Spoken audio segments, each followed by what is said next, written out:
Nero, wir haben Holz bekommen. Im Hintergrund die Orangenbäume. Schaut mal hier, eine richtig tolle Ladung. Ja, und der nette Mann hat letztes Jahr hat er Avocados mitgebracht, dieses Jahr Orangen. Ich freue mich auf die Ladung. Jetzt wird abgeladen. Heute Abend oder nachher wird ein richtig schönes Feuerchen damit gemacht. Das ist alles Orangen und vielleicht sogar teilweise Olivenholz. Auf jeden Fall richtig schönes, tolles Hartholz. Absoluter Traum. Progress in Sicht. Juhu, schon, ja, sagen wir mal, ein Viertel abgeladen. Ist auf jeden Fall sehr schönes Holz. Freue ich mich richtig dick drauf, das anzubrennen heute Nacht und heute Abend. Ja, schönes Orangenholz. Das riecht auch fantastisch beim Brennen.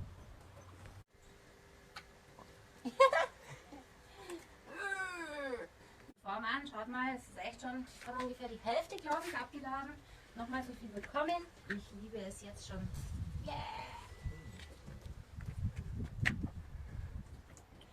Nero macht lustige Geräusche. Macht er. Der freut sich auch schon drauf. Vollbracht, es ist vollbracht.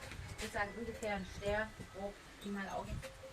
Ja, hier echt fairer Preis. Also sehr glücklich über unsere Connection und auf geht's. Heizen, nachher noch ein Bild vom Ofen. Zusammenkehren, Texan Style.